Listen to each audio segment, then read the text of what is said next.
I Was Never Alone in the Timeout Box by scarymaxx. On my 4th day being kidnapped, I earned my first trip to the timeout box. I had been eating a bowl of chicken noodle soup that the keeper had brought me, trying to fight off a cold, and a drop had fallen on my fresh white dress. I had tried to scrub at it frantically while he was upstairs, but it was no use. "You have fouled yourself," he said, as soon as he descended into the basement and saw me. The spot of soup couldn't have been more than a half-inch in diameter and barely off-white. "I'm so sorry," I said, my voice and body shaking. "I should have been more careful." He shook his head. "You'll have time to consider your negligence while you're in the box. 30 minutes. I knew better than to resist. I walked down the gaily painted hall, past dozens of small statues adorning the basement's nooks and crannies. The whole pantheon of Greek gods were present in one form or another, joined by gods I didn't know from South America, Japan, and even Babylon. Each was made of metal and bolted firmly in place. The sarcophagus itself was framed above a marble staircase at the end of the hall, beneath a ceiling painted to look like the midday sky. I didn't know how old it was, but the keeper claimed it predated even the Egyptians, belonging to a civilization that merited only a line or two in most history books. The keeper was tall and thin. When he'd first awoken me in bed, back at my house, I'd thought he was a skeleton. 6.5 feet tall, and so thin that his skin pulled tight against his bones. His bald head revealed the sharp curves of his skull. Yet, he opened the timeout box's heavy stone lid with surprising ease. "In," he said, his voice devoid of any feeling. I could feel hot tears streaming down my face as I complied. The heavy stone box was freezing to the touch and felt tight around me. I wondered if it had been originally built for a child. The keeper removed a gold watch from his pocket and held it up to the light. 30 minutes to cleanse yourself," he said. And then he slid the lid on top of me. For a few seconds, I held it together. I counted to 100, and then again and again. But as I started a 4th time, I tried to roll my body to get more comfortable and realized I couldn't. The lid was too close above me. And then, panic set in. And so I screamed, and the screams echoed around me in the heavy stone box, and the thin air got even thinner, and I screamed harder. I could feel my mind fogging. Finally, I needed to rest my lungs. As I grew quiet, I heard a voice whispering, "Cross over into the dark.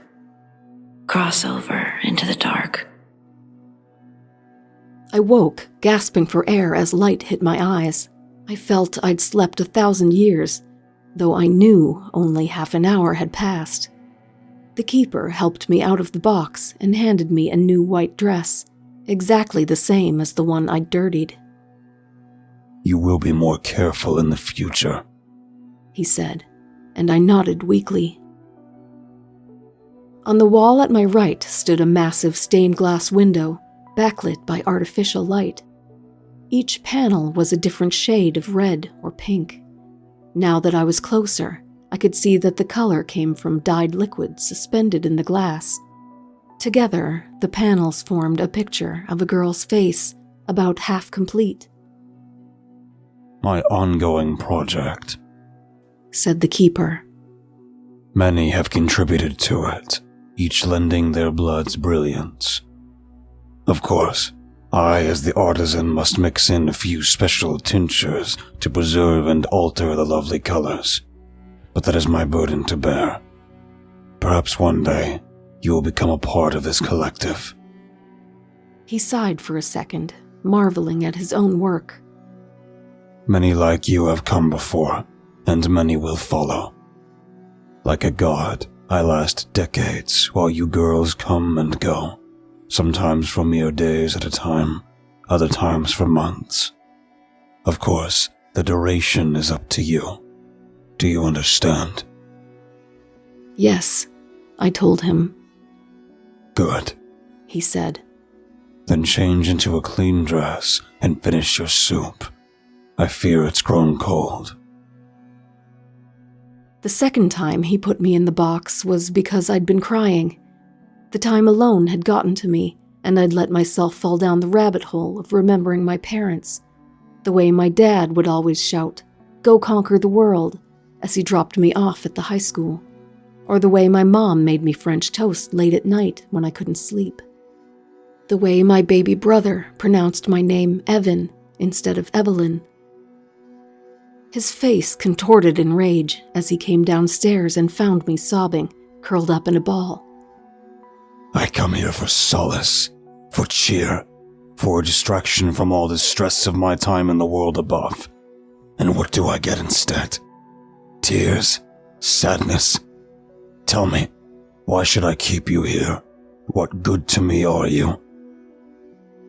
Please, I said, trying to stop sobbing. I can make you happy, An hour this time. he said. I was already exhausted from crying this time when the lid slid over me. I didn't scream. I just lay there. How much oxygen did the box hold? Even after 30 minutes, I'd felt it running out. Even if I stayed calm, could I last an hour? If you want to live, you need to listen. What was that? A girl's voice. She had a slight southern accent. You think you're in a coffin, but you're not. You're in a puzzle.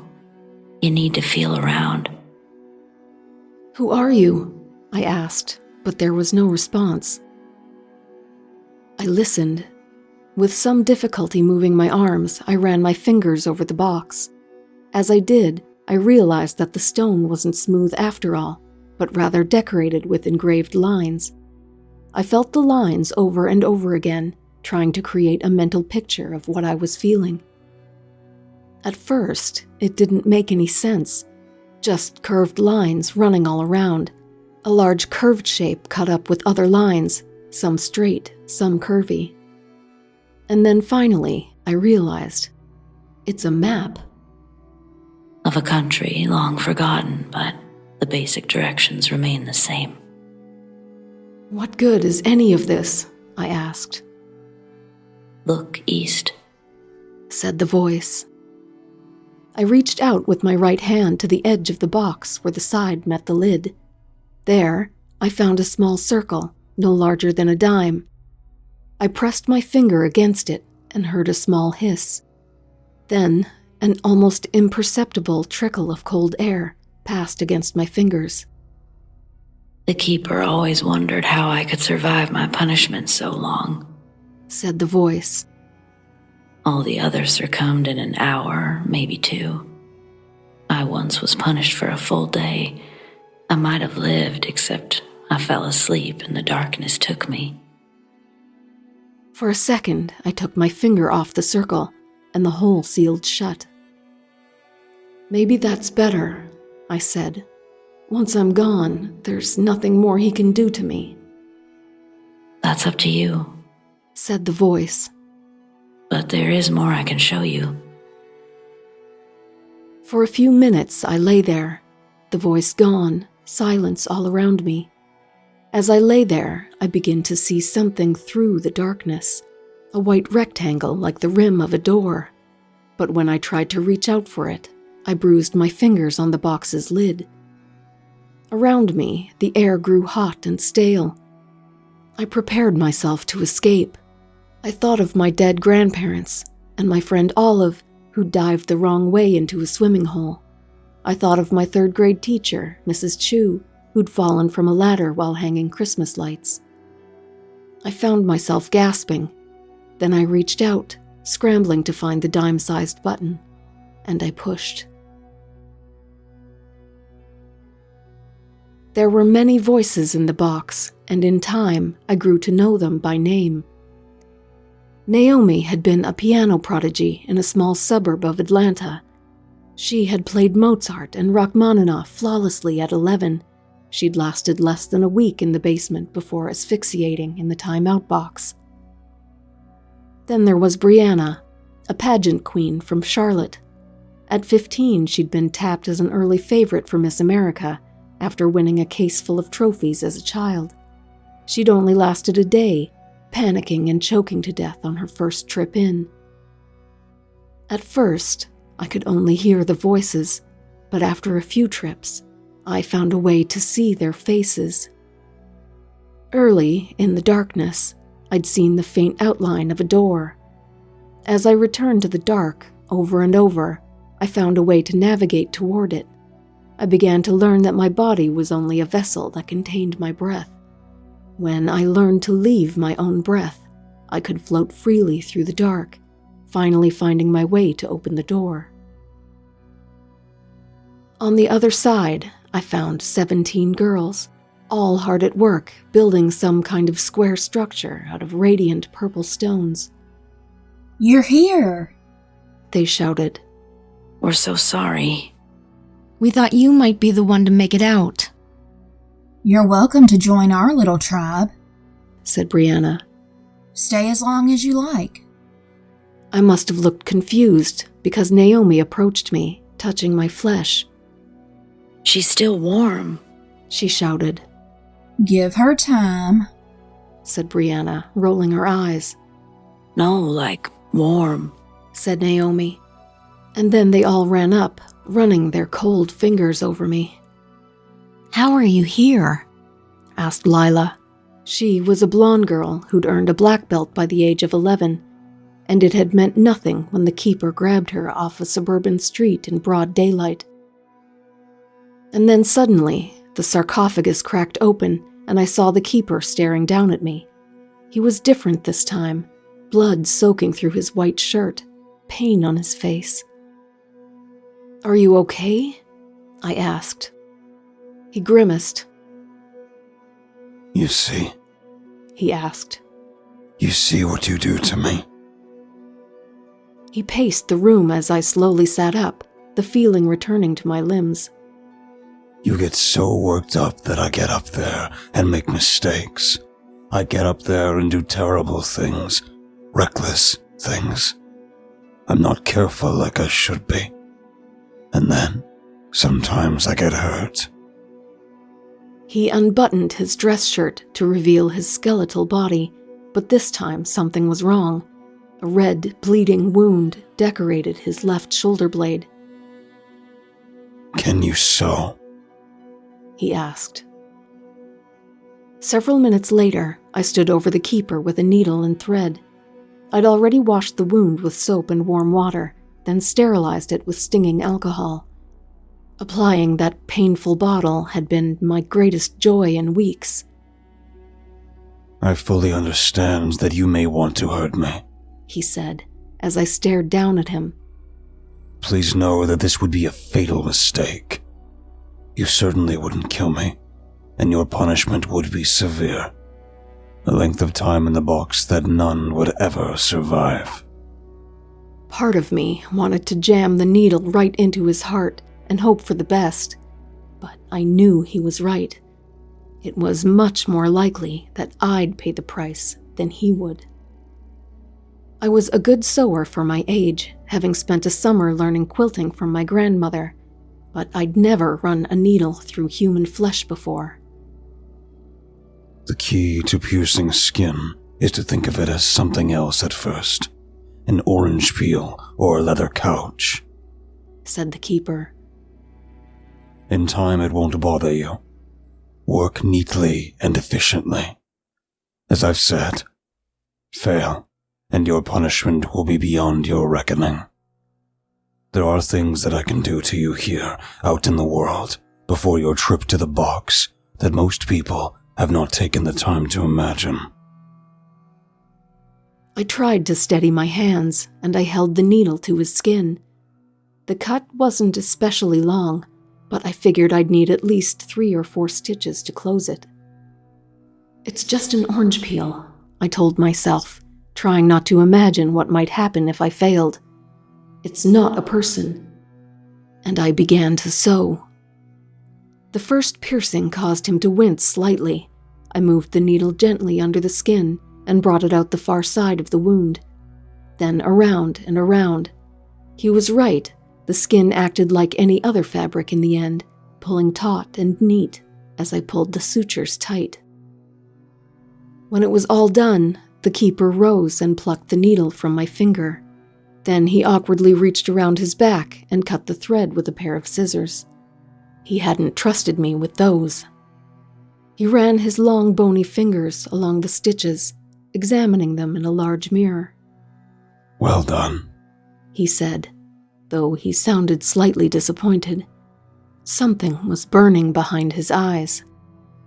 "He's no god," said Naomi the next time I visited the box. We were sitting on the stone structure, dipping our feet in a river made of clouds.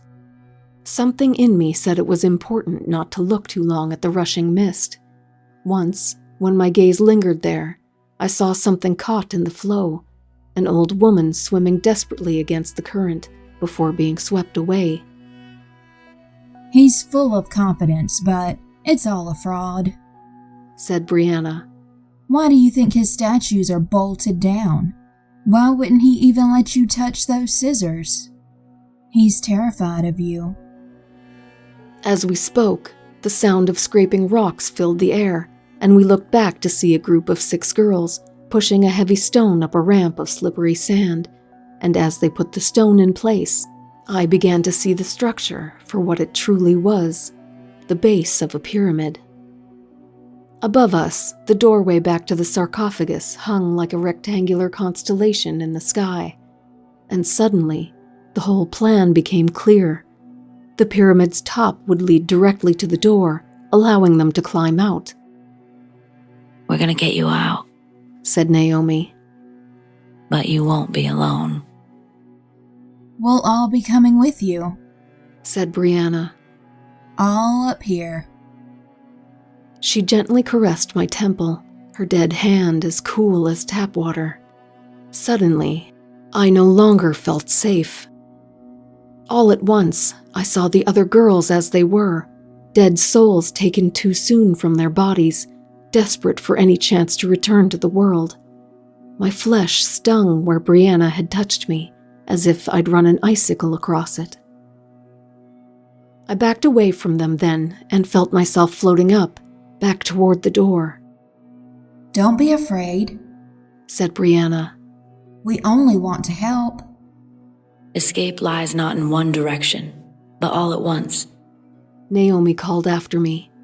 Look to the west, to the north. I found myself back in the sarcophagus, barely able to catch my breath. Reaching out with my right hand, I found the small button and pushed it hard, feeling the light stream of oxygen entering around me. Then, I began to feel around with my left hand, running my fingers around the outline of the long-forgotten country mapped there. This time, though, I let my fingers run further up the side of the box, and there, I found another button.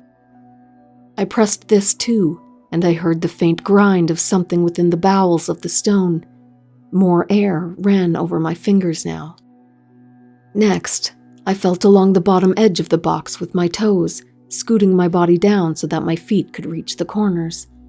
There, I found another button. South. I pressed it with my toe and heard a louder sound above me. I could tell something was opening above me, a small compartment just at the level of my belly. North, something whispered. I released the button with my right hand and felt around the box near my head. Finally, I found it. But pressing this button only seemed to move the box's secret mechanism as much as before. I needed a way to push all 4 buttons simultaneously.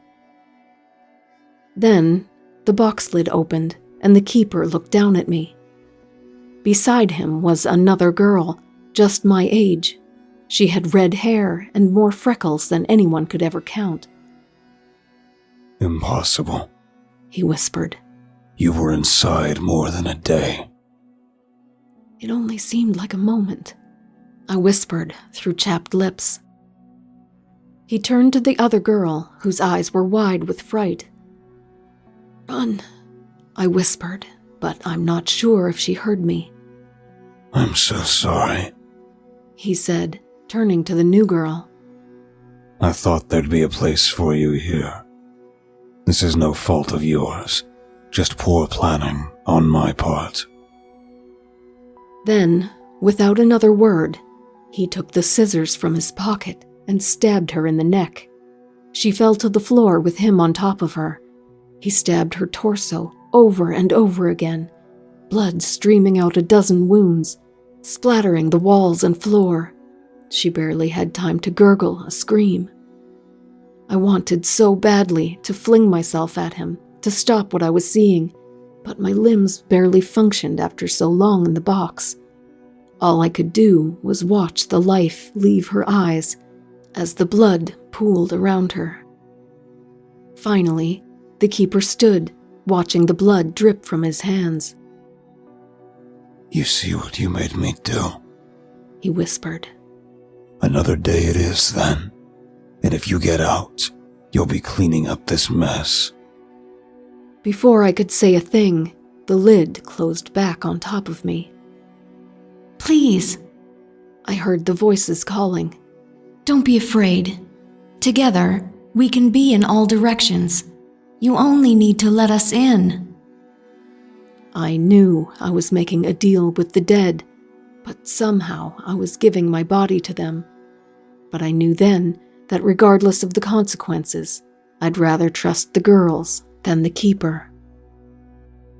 Okay, I whispered. I invite you in.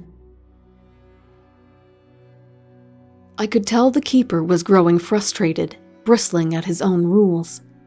Every time he opened the box's lid and found me alive, he grimaced, but of course he couldn't admit how badly he wanted me dead.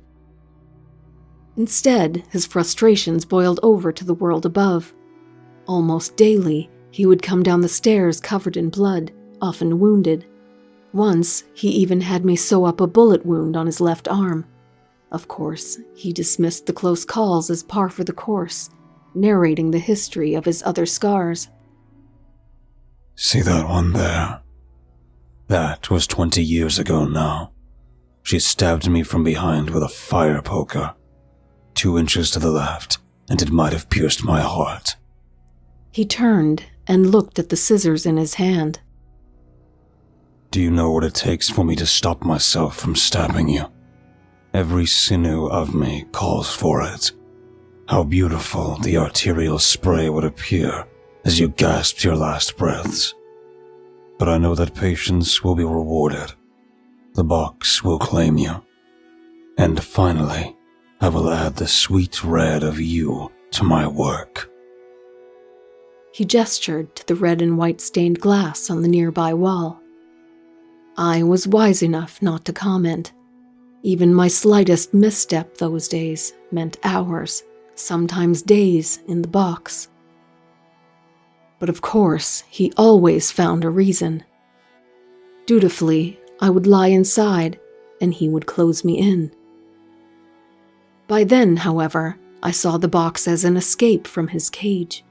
The dark half-death inside the sarcophagus had become my real life, while my time with him was death, my season in the underworld. In the deathscape within the sarcophagus, the other girls had nearly completed their pyramid. They could reach up from the top now and brush the door to my world with their ethereal fingers. When they did, I felt them entering my mind for a few seconds at a time, their thoughts mixing with my own. It's so cold here.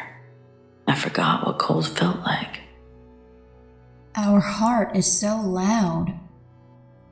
Our body is so frail. Mine used to be so much stronger. I knew that I had made a bargain with the ghosts, that we would escape together or not at all. Still, I wondered if I would come to regret my decision. I had always been an introvert. Now I was constantly entertaining guests, never alone, never able to stop and think without a dozen or more voices all speaking at once.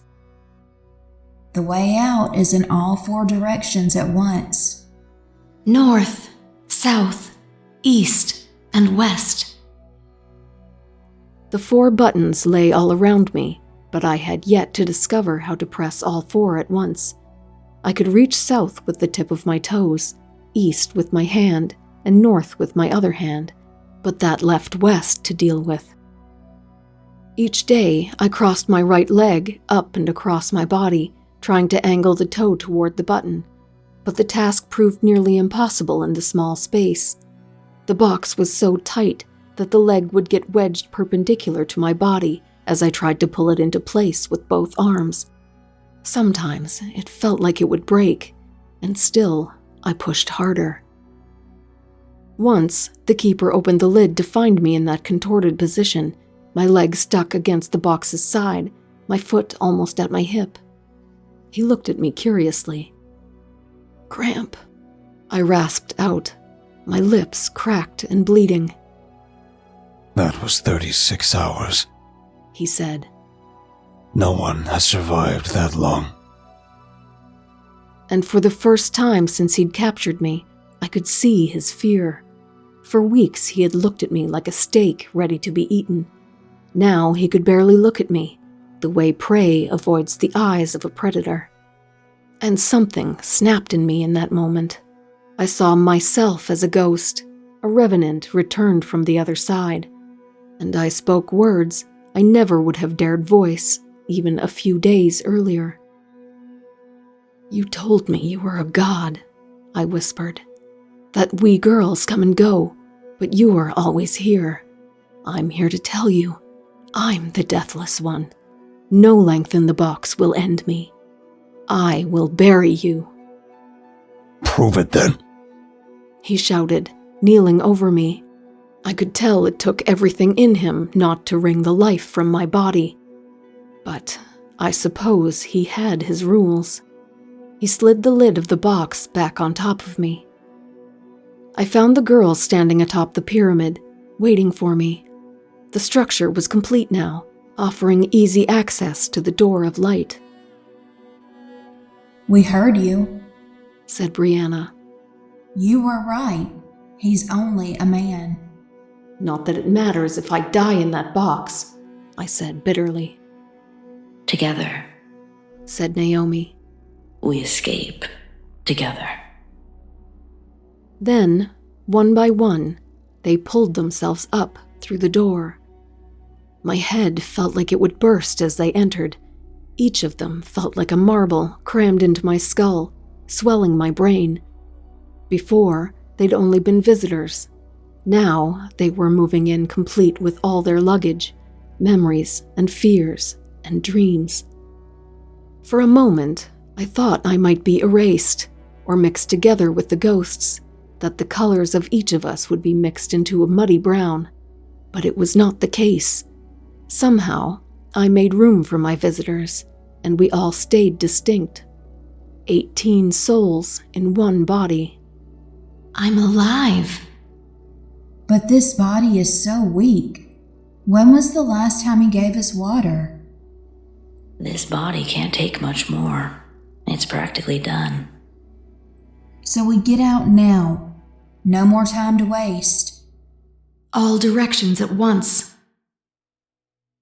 I reached out for the buttons, but it wasn't just me this time. 18 invisible hands moved together as I shoved my leg in place. The pain was beyond anything I'd felt before or since, like the leg bone would be crushed to powder. But together, we pulled, and finally, my toe reached the east button. I pressed all 4 buttons at once, and I heard the gears turning. I had assumed the lid would open, but something else happened instead. A compartment opened just above my chest, and something fell onto me. I reached for it with my hand and nearly cut myself. A dagger. Still sharp after 6,000 years. The keeper was in terrible shape when he opened the box.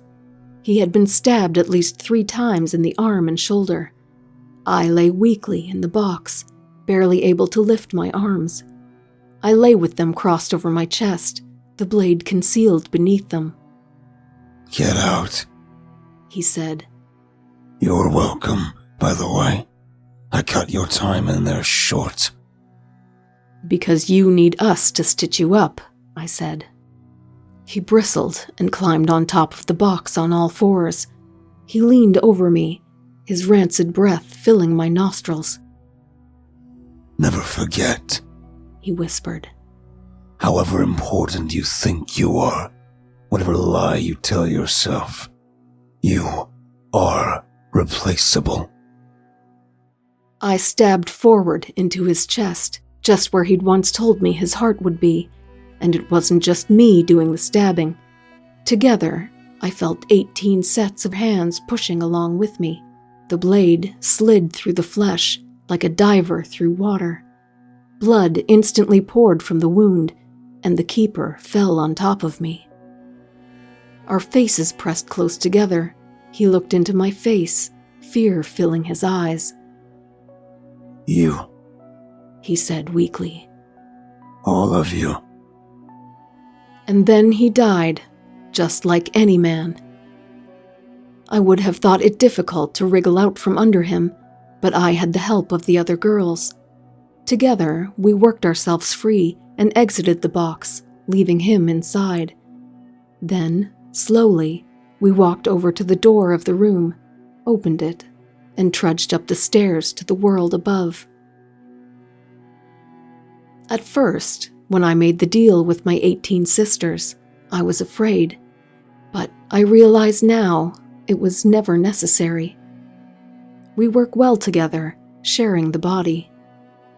Naomi takes over during my piano lessons, and Brianna takes the wheel during most of our dates. Others like to go on runs or study history. We've all taken an interest in ancient cultures. As for me, I like it in the dark, because indeed, we brought the dark with us when we left the box.